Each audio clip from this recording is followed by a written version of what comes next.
Charlie and the Chocolate Factory, the remake of Willy Wonka and the Chocolate Factory. Or I guess you can also classify it as another retelling of the original book, which I think fits it much better. A very, interesting film to look at. Some people absolutely love it. Others don't. It was in early stages of production since the 1990s, though it was trapped in development hell up until the 2000s. And honestly, the whole production of this movie was a roller coaster, and there's plenty of places for you to dig further into it if you want, but I'm basically just the Wikipedia article when it comes to retrospectives and documentaries and all that, so I can't go into as much detail as they do. But basically, Roald Dahl hated the original treatment they gave his book.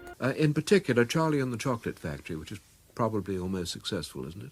Probably, yes. Yes. And it's been made into a film? It was made into a rather crummy film, yes. I wasn't pleased with it at all. Did you have anything to do with it? Well, I originally wrote the screenplay, but I made the mistake of letting Hollywood have a free hand, and I shall never do that again. So the studios were like, hey Dahl, I know we ruined the first adaptation. You want to trust us to do it again? Although Dahl was long dead by then, so his estate was the one managing everything regarding the rights. Ever since the beginning of the film's production, it was always imagined this film would borrow much more from the book than the first film, which is what writer John August did. Though before he did his version, lots of other scripts had been drafted and considered, and several different writers had all been brought in before him. None of them lasted very long, though. Tim Burton was chosen as director, and Tim Burton's certainly a very interesting filmmaker to look at. Some of his more well-known movies include Beetlejuice and Nightmare Before Christmas. Beetlejuice is great. I've never seen Nightmare Before Christmas, and I think this movie's pretty solid. That's a 100% success rate, so I guess that means I'm a Tim Burton fan, right? Do I get a membership card or anything? He brought along a lot of his regular collaborators, including Johnny Depp, who ended up playing Wonka. Though Nicolas Cage was a potential candidate as well. I'm just gonna leave that fact there for you to digest yourself. Another one of Burton's frequent collaborators was Danny Elfman, who did the soundtrack. And I think he did a good job. Lots of the songs are pretty catchy, and it definitely fits the tone Burton was going for. Much to my delight, Burton wanted as little CGI involved as possible and tried to build as much practically as possible. God, I love practical effects. Look, for some ketchup on the old hand, you got blood. Can I be in your next movie, Tim? The marketing team kind of went crazy for the film. Real Wonka bars were sold, some containing real golden tickets, which included prices such as a trip to Europe, a tour of an animation studio, a trip to a sports camp, a shopping spree, and $10,000 cash. They also released a video game. Oh god, this was during the era where each new movie got a crappy shovelware video game to go alongside it. The film was released on July 15th in the US, and reviews for the film were mostly positive. Depp's performance was praised, as was Elfman's score. It made a very respectable $475 million at the box office, and in the over 20 years since it's been released, it's remained a very divisive film. Some people love it, and some people see it and go,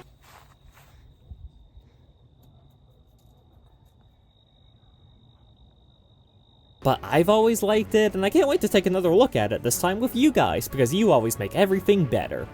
That being said, you and your TikTok brain better quit playing this video at 2x speed. But of course, before we look at the film, we have to look at the best place in the world for movie reviews, Common Sense Media, where common sense reigns supreme. I have seen this movie a few times. I've always winced at some of the parts. I now see this movie as a preview of hellish themes. The whole movie has dark undertones and foreboding music and themes. Willy's treatment of all of the people except the Oompa Loompas is hateful, disengaged, and dark. When Willy introduces himself, there is a whimsical carnival display with children espousing Willy's craft. Bandit are being burned with fire and melt like wax. There's no connection in the story for this scene to end this way. It is also not in the original book. It is a representation of people getting burned with fire, as the Bible describes the lack of fire in hell. When the girl tries to catch a squirrel, she gets sent down a funnel to the incinerator. This is a simile for the path to hell, as is described by some people who have had a near-death experience and have been allowed to speak about it. There is no need in the story to threaten to burn this girl and her father. Look up near-death experiences on YouTube. When they talk about making whipped cream, they betray a cow being whipped by Oompa Loompas using whips. Masochism is not needed in the storyline. Willy's dad is portrayed as a masochist dentist who has Willy wired up with a massive dental brace system that looks hideous. The placement of Willy's bad memories as part of Halloween is also foreboding of evilness. I will not watch this hideous show again. It's dark and filled with other things that edge on dark and punishing themes. I will watch the original instead. No comment. Ranja's mom thinks this version is absolutely awful. Proceeds to not express why she thinks that. Vaughn says this is the worst movie they've ever seen in their entire life. Damn, you've picked some good movies to watch over your lifetime then. Scary Twisted. This movie is good for the most part, but there is one scene in which Mr. WoNkA is introduced where puppets sing very creepily and then catch on fire and melt in very disturbing ways. Would not recommend this. I don't recommend what? Catching fire and melting in a disturbing way? Yeah, I wouldn't recommend that either. WilLy WoNkA, why do you insist on capitalizing just that A? Looks like a registered Florida state sex offender, and this movie's just creepy. Random adult, your wisdom knows no bounds. Oh, this person's mad. Hated it! bad music, bad acting, bad everything! I admire the passion. I admire the passion. Let's take a break from the adults and check out some brainwashed kids. Rubbish, and the original was way better. I thought this movie would be about the main cast bringing their children back to this and experience it once again, but it was not at all like that. That idea actually isn't terrible. Rose, you got some way for me to contact you? Ah, here's one from a 9-year-old. What wholesome message do you got, kiddo?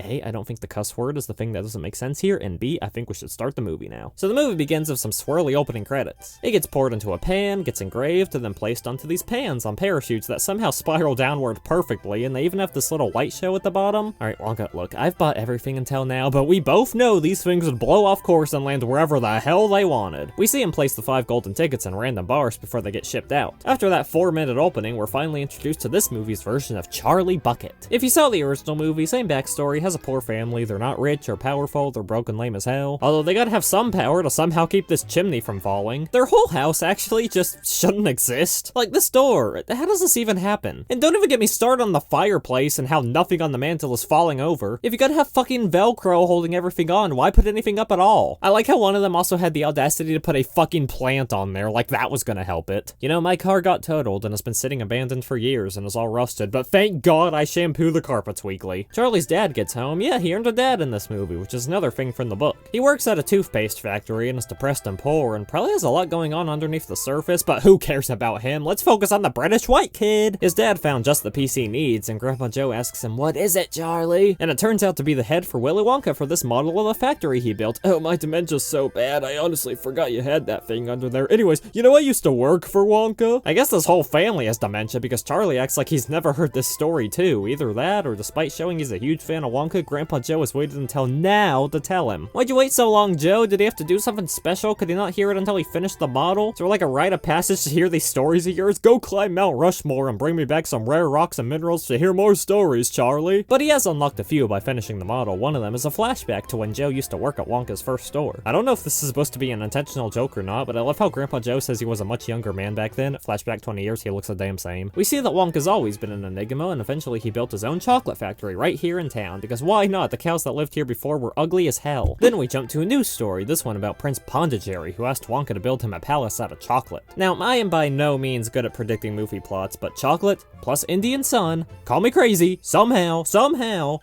I don't think this will end well. I know, but I'm calling it. Sure enough, when a hot day rolls along, the palace melts. Wait, didn't Wonka invent an ice cream that could never melt?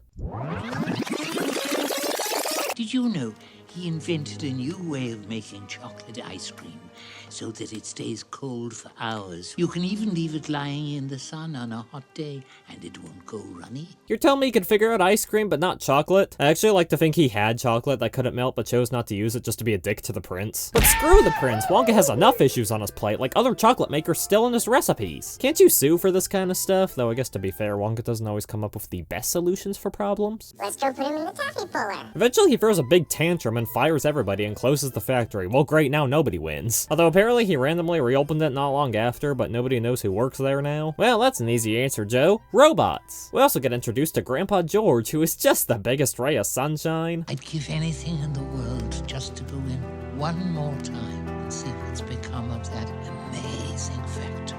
You won't, because you can't. No one can. It's a mystery, and it will always be a mystery. Charlie's mom tells him to go to bed so she can have a chat with Grandpa George, and oh my god, Charlie, you are going to die from hypothermia! At least use those Wonka bar wrappers you have hanging up to block this hole in the roof. Oh, but I guess then that would damage them.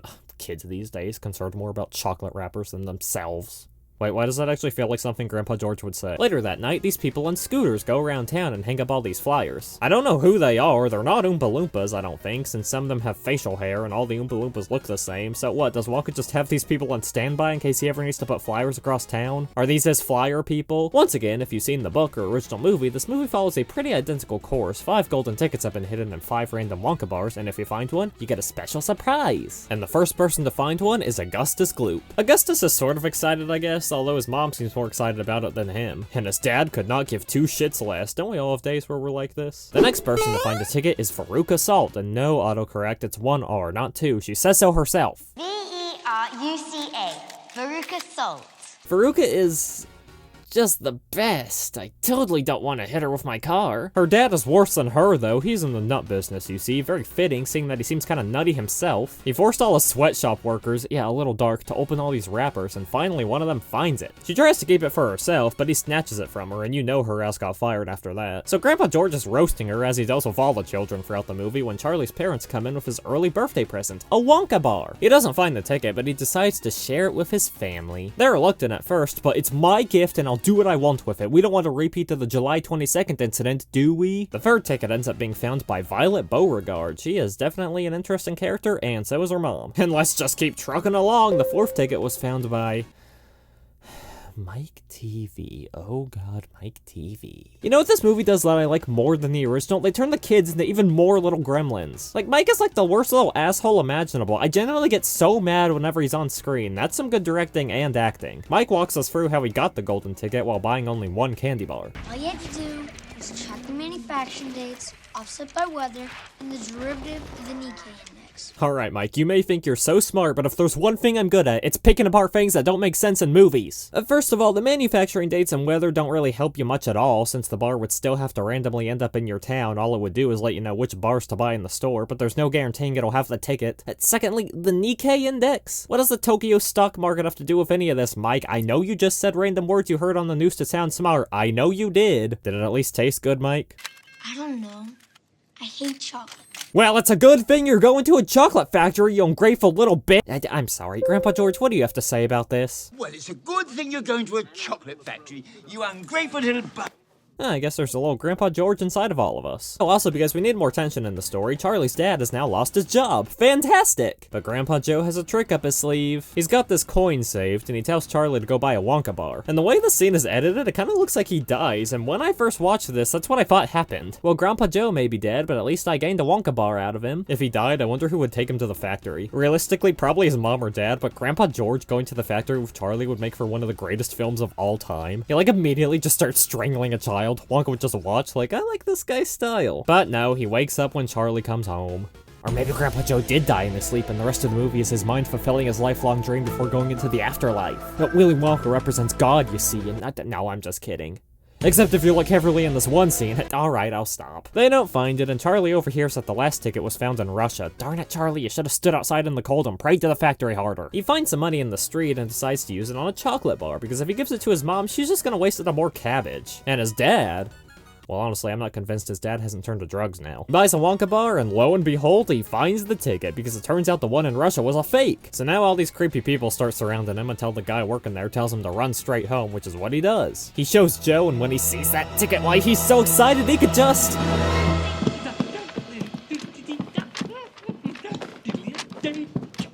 do that. You're telling me you old fucks could get out of bed this whole time? The whole time? You should all be out of bed working, not sitting in bed cursing at children on the TV. His parents agree to let Joe take Charlie to the factory, and please, dear God, not more of that. But Charlie says they're not going because some lady at the store offered him $500, which means someone out there would probably pay a lot more. True, but the ticket also says you get a lifetime supply of chocolate, so you could sell that for $1 a bar, which is probably either the same price or cheaper than Wonka selling it and still make a shit ton of money while also going to the factory. But eventually, Grandpa George is able to talk him out of not going, because based on what I've seen in this movie so far, if Grandpa George tells you to do something, you do it. The next day, they arrive at the factory, and this is when the movie starts charting into weird territory.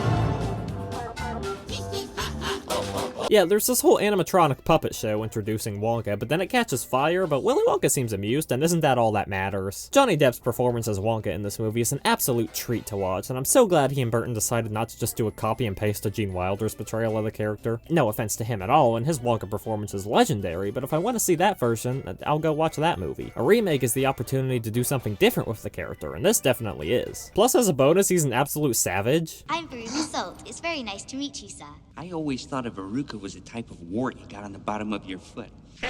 Apparently, he didn't even watch Gene Wilder's performance before filming to ensure he didn't copy too much from him. Respect. He takes them into the heart of the factory, the giant candy room with edible grass and a chocolate waterfall. Or you can just call it TGCRWEGAACW for short. He lets the kids do whatever they want, which means Mike's gonna Mike, Violet's gonna Violet, Augustus is gonna be kinda terrifying, and Violet's gonna notice an Oompa Loompa. Wonka tells him that he found him when he visited Loompa Land looking for new flavors of chocolate. Okay, but this was after you closed down your factory, right? So were you still wanting to make more chocolates even though you had had no staff? Or were you gonna work all the machines and be running faster than the Flash in order to keep up with demand? He was probably just bored. It doesn't matter. What does is that he came home with the Oompa Loompas because they worshipped the cocoa bean, and since cocoa beans are one of the main ingredients in chocolate, it worked out for everybody. They get cocoa beans all the time, and WONkA doesn't have to pay them, since I'm pretty sure the cocoa beans are their paychecks. Back in the present day, Augustus ends up falling into the chocolate river, and he gets sucked up this tube that carries the chocolate all over the factory. Then the Oompa Loompas all show up, but instead of helping, they basically just roast him in song form. But I mean, that works though, because he eventually gets unstuck and is sent away to die. Nah, you'll see him at the end of the film,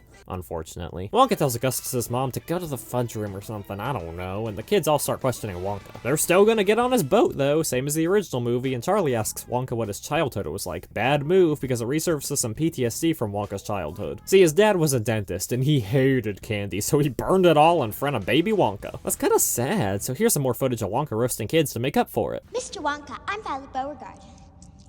Oh, I don't care. WONka's got a whole theme park down here, and may I add, they are all taking this surprisingly well. Like, I would be screaming my head off at some of these drops. And yeah, I don't care for theme parks, what of it? As you can see, we have whipped cream being made the only proper way it can be made, and the hair cream room. Why was the door to the whipped cream room open but not the hair cream room? Why doesn't WONkA want anyone to see the hair cream room? What's in the hair cream room? We finally arrive at the inventing room, where there's all sorts of goodies to observe. This right here is an everlasting gobstopper, and why yes, you're right, it has been too long since we saw WONkA roast a child, hasn't it? That doesn't make sense. For your information, little girl, whipped cream isn't whipped cream at all unless it's been whipped with whips. Everybody knows that. We also got this stick of gum that replicates a whole 3-course dinner. Violet deep throats the whole stick despite WONkA's warning, because it turns out you become a blueberry if you eat it. Hey, look on the bright side, going down hills will be much easier now. You could put you in a county fair. That too. And of course the Oompa Loompas aren't gonna let this opportunity go to waste. They've already got another song whipped up and ready to go. After they finish, Violet's rolled out of the room to be popped. Charlie asks about the first candy he ever ate, which triggers another, alright Charlie, you gotta quit asking questions, because every time you do, it triggers a PTSD flashback for WONkA. The other kids don't have this problem, just you. The next room is the nut room, which is of great interest to Violet's father. Well, you see, Mr. WONkA, I myself am in the nut business. I assume you're using sweatshop and child labor to sell your nuts, like most of us do, right? Wrong, sir, wrong. Squirrels are the new trend, don't you keep up with the news? Each one is trained to perfectly shell each nut, and if it finds a bad one, down the garbage chute it goes. It's a very impressive, but useless invention, which means Veruca wants it. Unfortunately, they're not for sale, but like my Uncle Tom used to say, anything's for sale as long as you steal it. I wonder how he's holding up. I haven't seen him since his last prison sentence. And WONkA honestly gives Veruca some pretty good advice. Don't touch that squirrel's nuts. You'll make him crazy. Yeah, I think that's true for most. I mean, if you touch my nuts without my consent, I'd probably freak out as well. Oh, he's talking about those nuts. Oh. But honestly, my point still stands. Has it already been this long since the last Oompa Loompa roasting session? Huh, time really flies, doesn't it? Down the chute for Veruca, and her dad, and a painting of her mom. Imagine if WONkA had kidnapped Veruca's mom just to throw her down the chute with the other two. Kids and parents are dropping like flies, so we better speed this tour along, which is why we've got the elevator. Lots of fun rooms, including... I'd rather not talk about this one. Yeah, I don't think I want to talk about this one either. Everyone's having the best of times, which means it's time for Mike being an asshole! On today's episode of Mike being... Yeah, we already did that, thank you. Why is everything here completely pointless? It's stupid. Candy is a waste of time. Hey Mike, can you maybe for 1 millisecond of your sad, pathetic, meaningless life not be the most self-centered bastard-ass fucking shitty bitch in the whole history of the— I'm back with a new attitude and a new mic.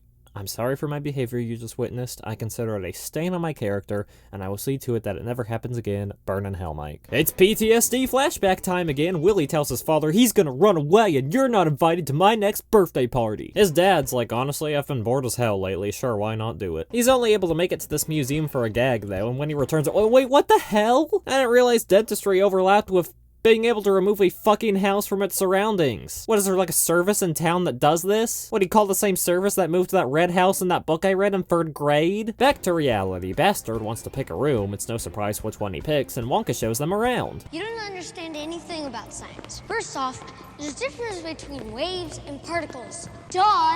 Oh my god, WilLy, do something, please! Mumbler! Thank you. I love that's the only true way to shut Mike up. Tell him to shut up or call him a loudmouth or blabbermouth. Nothing. Call him a mumbler. Dead quiet. Anyways, let's get this candy bar teleported already, Wonka. It does indeed get teleported to the other side of the room, which stuns everyone. Don't you realize what you've invented? It's a teleporter. It's the most important invention in the history of the world. And all you think about is chocolate. Mike, please, we're almost finished with the movie. Just shut up. Calm down, Mike. I think Mr. Wonka knows what he's talking about. It's about time you actually parented, Mr. Parent Guy. I don't actually know your name. No, he doesn't. He has no idea. You think he's a genius, but he's an idiot. But I'm not. Mike, don't. Mike. Hey, Mike, you maybe want to not assault those two innocent Oompa Loompas? You maybe want to go ahead and never do that again? Mike, everyone's watching. You're embarrassing yourself. I am so sorry you have to see this, but at least we're suffering together. Probably the most deserved Oompa Loompa roasting session, which is really saying something. And he's a tiny boy now. Yay, get your ass out of here. I've put up with you for long enough. It's at this point when WilLy realizes... Charlie's the only one left now. You mean you're the only one? What happened to the others? It's all been such a blur. Every time Mike breathed, I just blacked out. But Charlie's the only one left, which means they get to go on another ride in the elevator. They crash through the ceiling, and for falling hundreds of feet to the ground in a glass elevator, you are both taking this surprisingly well. Wonka activates the jets, though, just in time to see the brats, I mean children, no, I mean brats, exit the factory. Augustus and Veruca, plus her dad, probably got off the easiest. And she wants a glass elevator, daddy. Jeez, better watch your back, Veruca. That stare came from the depths. Violet's very flexible now, but also blue. Which honestly, I'd be fine with. Just gotta watch out for all the racists. And Mike... Oh god, Mike. Oh, I love it. WilLy asks Charlie where he lives. Oh, just in that little house right there that defies the laws of physics. They make quite the entrance, and while looking through their cupboards for no reason, WilLy tells him that he's given Charlie his whole factory, since look at that, the man's practically rotting before our eyes. But Charlie refuses, since WilLy says he can't take his family with him. You can't run a chocolate factory with a family hanging over you like an old dead goose. No offense. None taken. Damn, having his own grandson win the golden ticket must have really humbled Grandpa George. If Wonka had said that a few days earlier, dude would have gotten out of bed and beat him to death. Well, toodaloo, you weird fuck. I'm gonna go back to living in my giant factory. Have fun being broke. Except Charlie's dad gets a new job and they have money now. Ew. And Wonka's depressed now.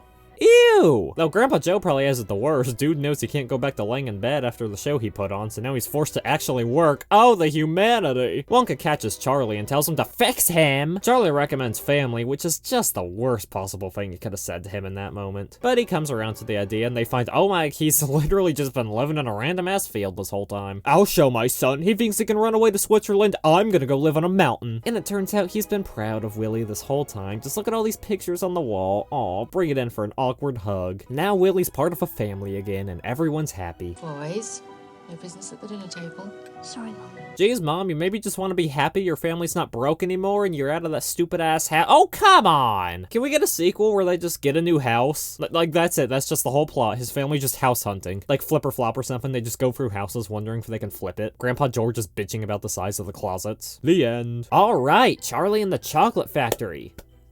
Yeah, a fun movie, I like it. Johnny Depp is a treat to watch. All the acting, I feel, is pretty solid. While the kids in the original film were assholes, the actors in this film really dial it up, I feel. Like, they all understood the assignment, especially you-know-who. With the exception of Wilder, I think all the acting across the board is better in this movie. Maybe a hot take, but I just feel like everyone understood their characters more, and obviously acting had dramatically changed between this and the last film. Although, I don't know, I may still prefer original Grandpa Joe. He gave more of a grandpa vibe than this one, I feel. Obviously, the production design is incredible. Lots of creative and colorful imagery, though that's to be expected from Burton. I like that this one focuses more on the book. While the original is great in its own ways, it is nice to get at least one version that follows the book more closely. But I feel it manages to balance that with plenty of new stuff too. It never feels like a cheap cash grab. Like, regardless of your feelings on the movie, I think the passion Tim Burton and the crew had for the film is very evident in the final product. From the risks it takes, to the very rocky production, to the Blu-ray loaded with tons of special features, it's clear everyone involved was passionate about making this film happen. Not every movie can claim that, you know. And as for if I like it more or less than the original, well, that's like asking me to choose between these two adorable plushies. I like them both equally, and I'm not picking a favorite, and honestly, they're both so dramatically different from one another, I'm not even sure it's fair to compare them. This one is obviously not trying to be the original, so why compare it to the original? It charts its own course, and I respect the hell out of that, especially as lazy cash grabs are becoming increasingly more common nowadays. One thing to know about me, I'm a big fan of originality, and it's a big way I judge a film. Even if it's bad, I will always always give it credit if it at least takes risks and tries something new, which I feel this film does. If I want to watch the original, I'll watch the original. I come to this movie, and remakes in general, for new stuff, new takes, new ideas. That's one of the reasons I'm so hard on the Disney remakes. I feel they barely change much, and the stuff they do change is either questionable, not very major, or both.